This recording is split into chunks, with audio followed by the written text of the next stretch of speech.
Eis 3 formas simples de você combater corrupção no Brasil, e uma vez que você entende elas e entende que são simples, a pergunta que eu quero que você faça é: então por que não fazem, né?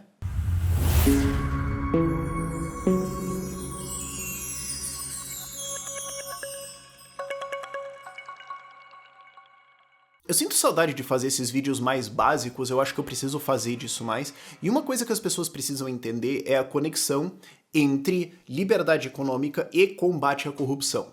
Porque vamos lá, primeiro, por que crime acontece? Corrupção sendo só um subtipo de crime. Porque um bandido, uma pessoa de má índole, faz uma conta. Aliás, vamos acabar com essa história de é uma vítima da sociedade. Não é. Existem fatores de risco que aumentam a chance de alguém delinquir? Sim. Pobreza, falta de educação e de oportunidades, família desestruturada, criação num ambiente violento, cresceu com um criminoso na família. Sim, esses são fatores de risco. Pessoas que cometem crimes tendem a ter isso mais presente na vida delas. Agora, a maior parte das pessoas que passa por essas coisas não vira bandido. Não é vítima. É um cálculo. É uma pessoa de má índole que fez um cálculo. O que eu ganho? Qual é a chance de eu ser pego? Se eu for pego, qual é a pena? É isso. Corrupção acontece por causa disso. E onde que liberdade econômica entra nisso? Ela entra em o que eu ganho ou o quão fácil é de fazer, qual é a recompensa, qual é a superfície que eu tenho. Porque corrupção é você comprar ou vender favores, poderes, decisões, orçamento, etc. Então toda vez que você tem uma decisão de um político a ser tomada, ele pode comprar ou vender essa decisão. Toda vez que existe um orçamento a ser gasto, isso pode ser comprado ou vendido. Então, reduzir a superfície onde políticos operam reduz a chance, reduz a oportunidade, reduz a variedade de jeitos que eles têm para serem corruptos. Aos 3 jeitos. O primeiro, isso foi uma coisa que tentaram fazer no governo Bolsonaro, mas acabou não rolando. Revisão de todas as regras, normas, leis, portarias, chiados, reclamações, exigências esperneadas do governo, toda e qualquer coisa que regula alguma coisa, revisar isso para retirar subjetividade. O que é subjetividade? É alguma coisa que você não consegue medir. Então assim, o ambiente de trabalho precisa estar limpo e bem iluminado. Qualquer fiscal pode chegar num lugar desses e falar: eu acho que não tá. Eu acho que não tá limpo. Eu acho que não está bem iluminado. Eu posso achar diferente. Agora, se você me pagar uma propina, eu vou achar que de fato está. Quando você tem a subjetividade, você vende a interpretação. E o que acontece é que boa parte da legislação brasileira é extremamente subjetiva, especialmente o que regula os pequenos, sabe? Eu não tô falando aqui dos gigantescos esquemas de corrupção, eu tô falando de você ter que pagar propina por causa de alvará, por causa de não sei o quê, por causa de fiscal na tua loja, por causa de todas essas coisas. E também às vezes no nível médio, tipo, de fiscais autuando empresas de médio e grande porte pra achacar os caras ou pra represálias políticas, porque isso existe. Você usa a subjetividade da lei pra falar: pode ser que você se ferrou, pode ser que você não se ferrou. Tá na minha cabeça. E se você quiser disputar isso e vai pro judiciário e vai pra alguma coisa, se de alguma forma isso for uma ação administrativa, eu vou falar: eu acho que tava. E o meu superior provavelmente tá no esquema e provavelmente quem vai julgar também. E aí?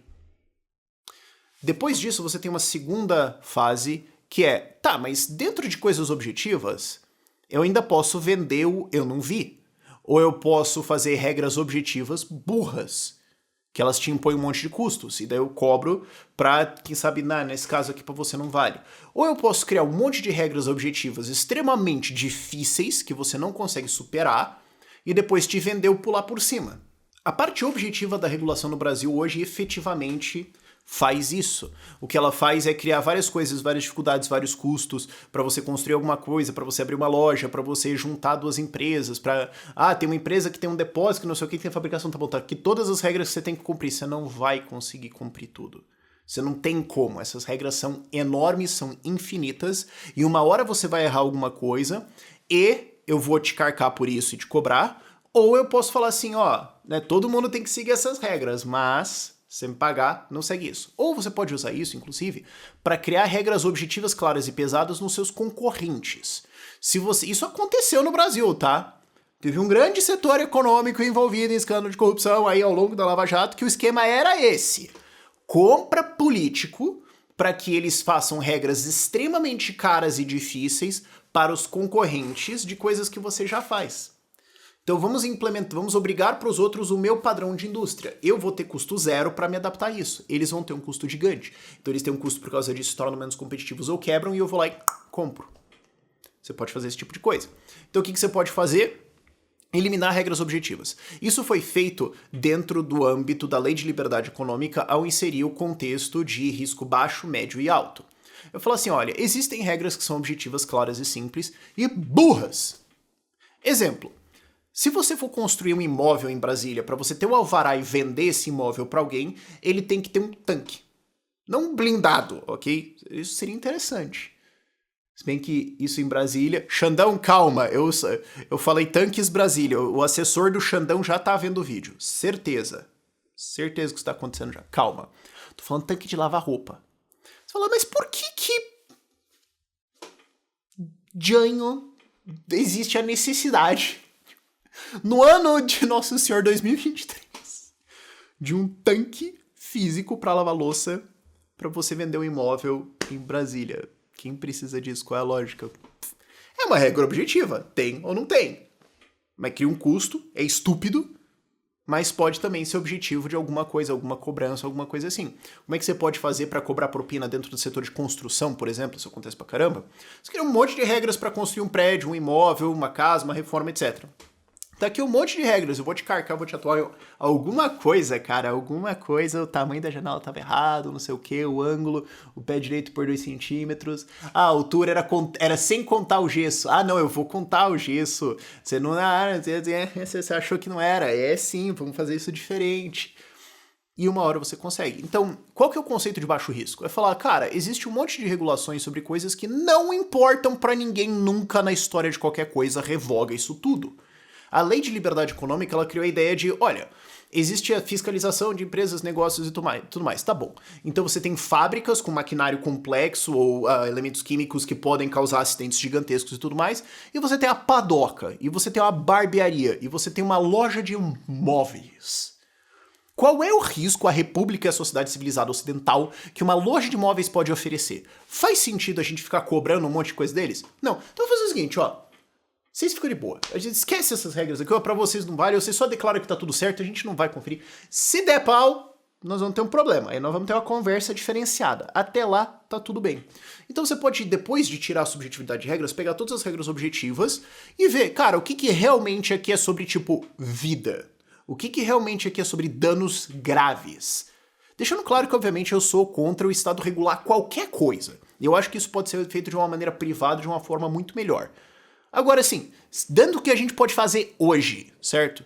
Você não vai conseguir desregular tudo amanhã. Agora, assim, gente, vamos debater que tal só deixar a regulação aqui que tem a ver com vida e tudo mais, e a regulação de qual é o tamanho da lajota que tem que estar no apartamento, a gente só, tipo, tira.